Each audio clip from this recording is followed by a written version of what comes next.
What's going on, football fans? It's time once again for another live rendition of the Pound for Pound. I'm your host, J.R. Clark, and today we're going to be talking about free agency. I know you're going to be like, J.R., you're 2 weeks late on free agency. In a way, you're right. I am 2 weeks late on free agency. But I was kind of trying to give a chance for the Falcons to do something, I guess you could say. I wanted to see if they were going to make make a good push. You know what I'm saying? So with that being said, it's about what I figured. First day out, we signed a solid, solid right guard.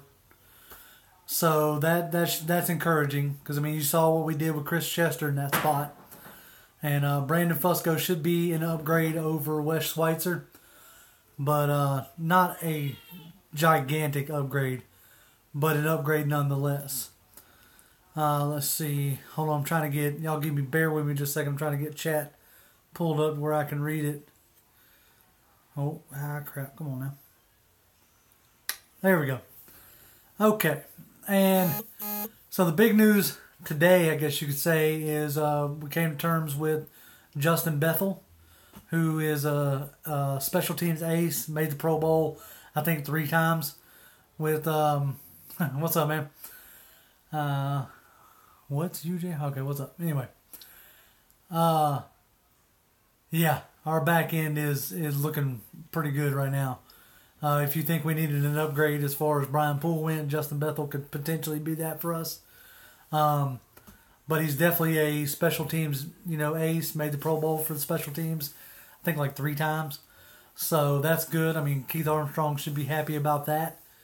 We brought in Logan Paulson, who is not going to move the needle for anybody other than the fact that he's probably one of the best blocking tight ends in the league. He's not going to catch you any passes. He may catch 1 or 2, maybe. I don't even think he caught 1 or he was even targeted last year. So with that being said, don't expect much in the stat sheet, but do expect a good bit in the run game, which is honestly was Toilolo's only upside. So you ask yourself, why do you cut Toilolo if you're just going to sign another blocking tight end? Well, because you're paying Logan Paulson $1 million where you're going to pay Toilolo like $3 million. I think they were hoping that Toilolo was going to take a step forward in the pass catching, but that didn't manifest. So if all you're going to have him out there to do is block, $3 million is too much for that. I think the biggest surprise really was the re-signing of Derek Shelby. It was pleasant. Normally the second year off an ACL injury is when they really get back into form. So I was glad to see that they brought him back. The contract was a little iffy, I guess you could say. It seemed like they brought him back for about as much as he was going to make. I could be wrong on that. I'm not a huge contract guy. It's something y'all hear me say a lot. Let's see. Yeah, if we legend for sure, I'm all for wanting to sign McPhee, because that would be, I think that could take the Adrian Claiborne spot, but not in the amount of reps. Think about the amount of reps that Tack had last year, and now put Tack McKinley in Adrian Claiborne's spot and put McPhee in Tack's spot. You see what I'm saying? I think that could do us real well, and it wouldn't surprise me if in the next few days you see, a Pernell McPhee signing at least a 1-year, prove it deal, essentially the way we started with Claiborne. Let's see. Of course, Dwayne, we could have done better, but we didn't went into this free agency period without much cap money. I think we went into it with about $8 million in cap. And until you get, the deal worked out for Matt Ryan and then get a long-term deal worked out with Jake Matthews, you're not going to have a ton of cap space. Not without risking your future, because in the next few years, you got some guys you got to re-sign. such as, Grady Jarrett and Vic Beasley and Keanu Neal's coming up, and then you got Devondre Campbell and Deion Jones. These guys are all coming up in the next 2 years or so. I think McPhee missed a game or a couple games last year with injury, so health is definitely a concern for him. But when he's healthy, he's a damn good pass rusher and be a welcomed addition, to this roster. But let's see. And that's Legend. That's the one that confuses me. And it's not that I got anything against Schaub. I think Schaub's, a great backup, in that sense. I think he's a veteran, serviceable backup who knows this offense. But is that worth the money that we're paying him? I figured he would have been one of the first people they would have approached to restructure or even potentially cut. So I'm with you right there, 100%. Having Schaub still, having Schaub still on this roster, paying the amount of money that we're paying for him is probably one of the most baffling things that I, think about when I look at this roster. The fact that we didn't immediately re-sign Derek Coleman was a big thumbs up for me, because that tells me that they at least are seeing what we saw last year as far as he missed way too many key blocks, and he just wasn't reliable. I feel like you could, pick up a fullback.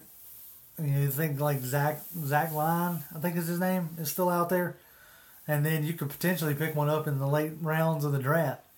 There's a kid that y'all hear me as the draft comes up, getting closer and closer, that I'm going to probably pound the table for. And that's Jalen Samuels out of North Carolina State. I mean, that guy played tight end, played running back, played fullback, played slot receiver. If we could pick that guy up in the late rounds, I wouldn't be upset with that at all. But as far as Dimitri Flowers. Yeah, if we could, I wouldn't be mad at Dimitri Flowers, and I wouldn't be mad at the any fullback that played for Harbaugh. He's one of the few coaches, whether you like him or dislike him, he's one of the few coaches that still uses a fullback. I wouldn't mind drafting a QB in the late rounds. I mean, that doesn't bother me, especially if you plan on cutting or getting rid of Matt Schaub. Then by all means draft one in the late rounds. There's no sense in drafting one any higher than the 6th round, because you could use that spot for somebody else, or another position rather.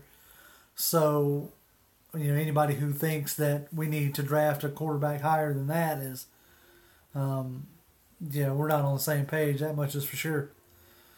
Let's see what. Well, I wouldn't want us to draft. I mean, I agree. I'm not going to pound the table to draft a quarterback in this draft. But, if they do, I'm not going to be upset as long as it's in the late rounds. I think a battle between Reggie Davis, Marvin Hall, and Justin Hardy wouldn't be a bad thing, in my opinion. At least not for the slot. A couple of them guys, has showed some promise, early on last year. And Justin Hardy, this will be, his 3rd or 4th year? I think 3rd year. So, if he's going to make that step, now is definitely the time to make that step. I keep getting a notification saying bad connection, so I hope it's okay for y'all. If this stream doesn't stay on the archive, you might know why.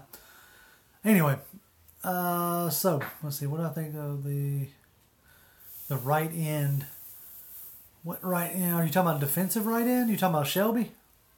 We had him last year, so I like him. I'm glad he's back. Michael Kendricks, I would take Michael Kendricks, but I think that's going to be tight end. Yeah, Michael Kendricks is, you make that trade if you don't feel too good about Duke Riley's progression. Does that make sense? Like, if you think Duke Riley is going to take that step, then you don't trade for Michael Kendricks. If you don't think Duke Riley is going to take that step, then you trade for Michael Kendricks and you you trade for him in a heartbeat. You know, and also always depends on what they want. Yeah, I mean, I wouldn't mind getting Lorenzo Carter as long as it's in like the 4th round or something. I hope Bethel pushes for Poole's spot. We'll know more about how they feel about that when the contract comes out.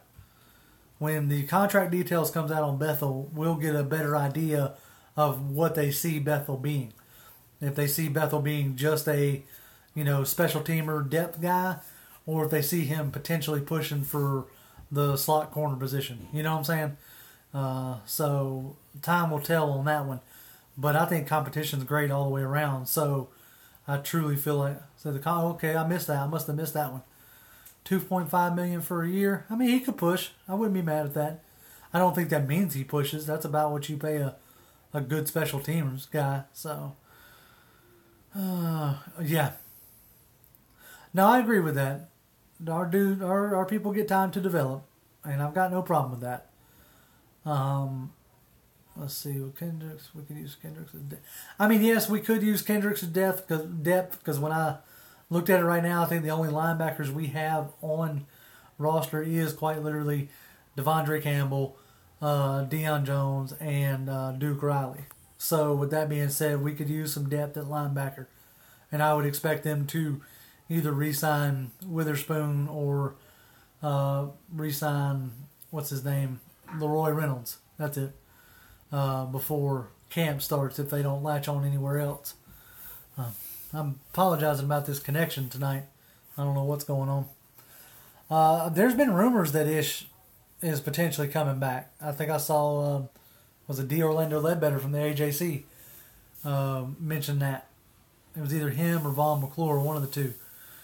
So that wouldn't surprise me either, because that gives you depth at, safety and at linebacker. But I know he was looking for a starting spot. But as he hasn't gained a ton of traction, he may be willing to come back, for cheap and play that backup special teams role, which is always good because he was good on special teams and as a backup. All right, so I'm seeing some questions about the draft, so let's talk about that a little bit. I definitely think you're going to take a defensive tackle in the 1st round. Right now, signs are pointing towards Taven Bryan, and depending on what kind of run there is on defensive tackles, we could. I mean, if we ended up with somebody like a Daron Payne from Alabama or a Mo Hurst from Michigan, that would be amazing. But Taven Bryan, from what I've seen, really seems a lot like a what's going on, Erica? But what really seems like a Dan Quinn guy. Versatile, nasty edge, just hard worker. So, if Mo Hurst falls to 26 and you have a choice between Mo Hurst and Taven Bryan, I don't know. I'd lean towards Mo Hurst.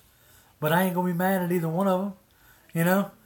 I ain't going to be mad at either pick if it comes down to those two guys. But seeing this free agency period clears up a lot about what I think we're going to do in the draft.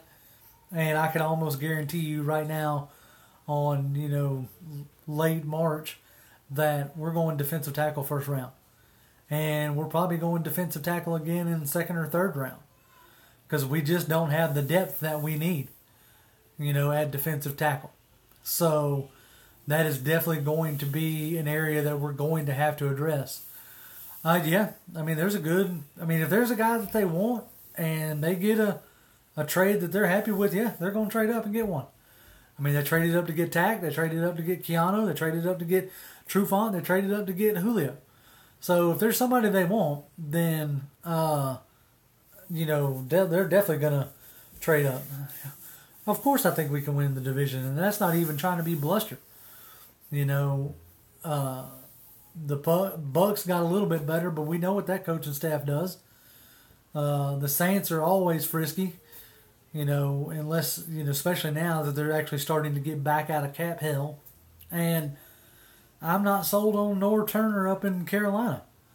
I mean, I'm not sure that Cam Newton is a 6-7 step drop kind of guy. But that's just me, So, I think it's going to be tough, but I think we can definitely win it. Let's see. Yeah, Renzo Carter. Yeah, if we could get Lorenzo Carter in the second, Brian in the first, and then pick up like a Troy Fumagalli in the third from Wisconsin, and really get some competition for Austin Hooper, because Logan Paulson is not competition for Austin Hooper. Logan Paulson is a blocking tight end, period, point blank. He is not going to grab you any touchdowns. He is not going to move the chains for you. Logan Paulson is there to open up holes in the run game.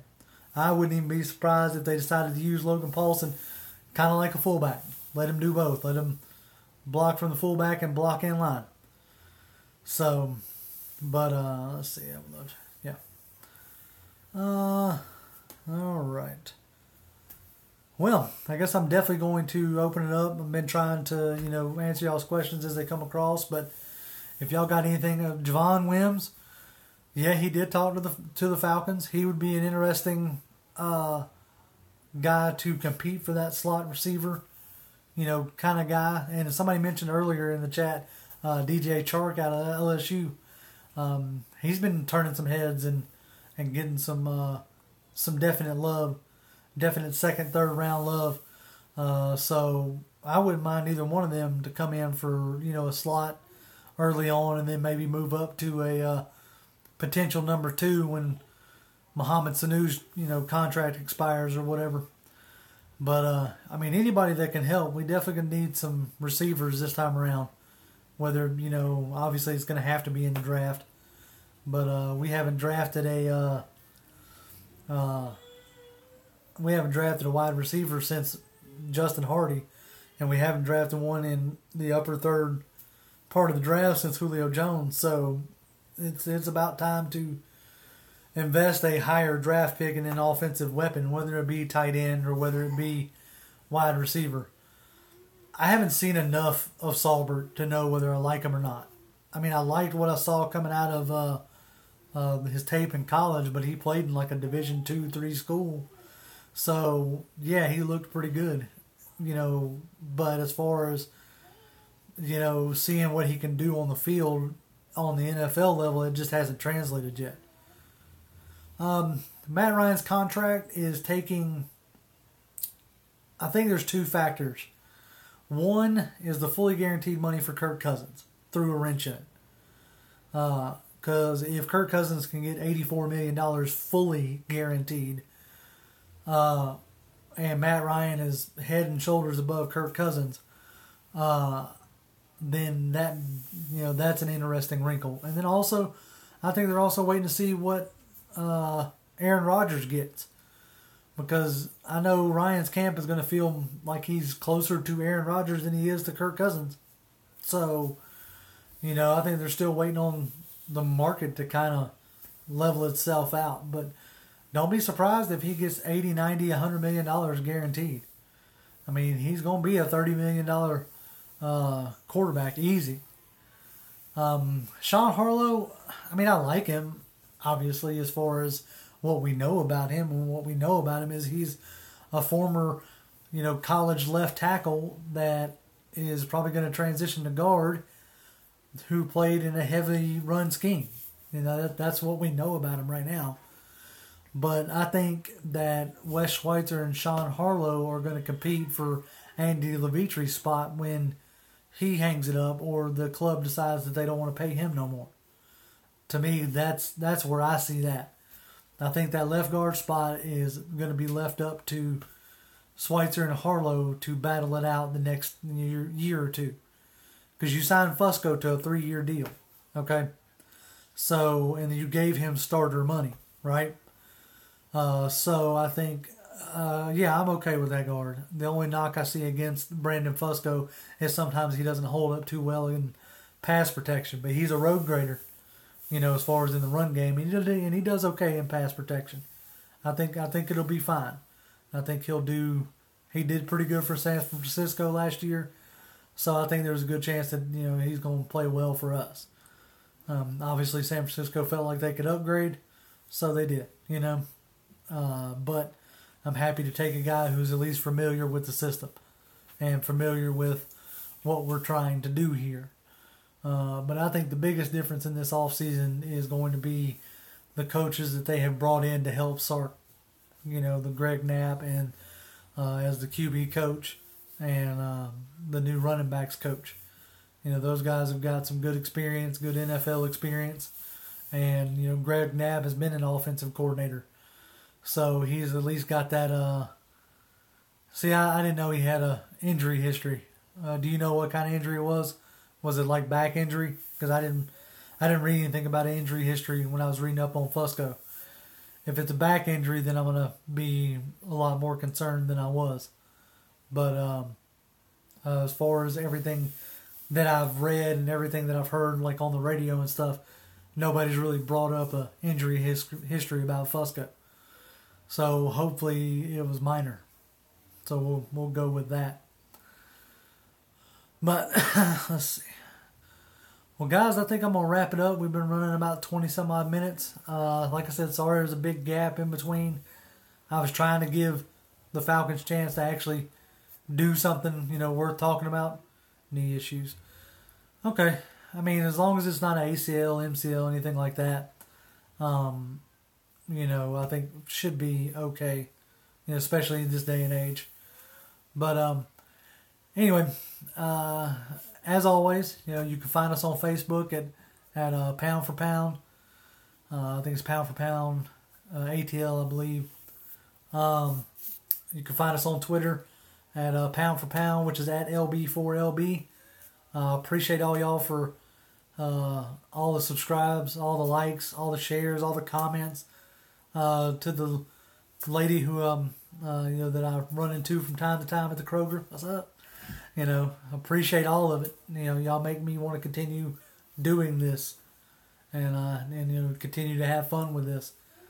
But hit me up on Twitter, hit me up on Facebook, and we'll talk to y'all again before the draft, and we'll definitely talk to y'all again after the draft. Like I said, you can find me on Facebook. Look for Pound. I believe it's at let me see. Give me 2 seconds. I'll pull it up right now, and that way I can give it out properly. Let's see here. Come on, this looks great, right? Want to see me looking through the Facebook so that I can give you. Okay, it's pound 4 pound spaces in between, and that's at LB4LBATL. So at LB4LBATL on Facebook, and you can find us there. Send me messages. I got no problems chatting with y'all. Follow me on, like I said, on Twitter. I got no problems chatting with y'all there, answering your questions. And as always, I enjoy doing this. But so check back here in about a week or so, and we'll talk more about the draft. Peace.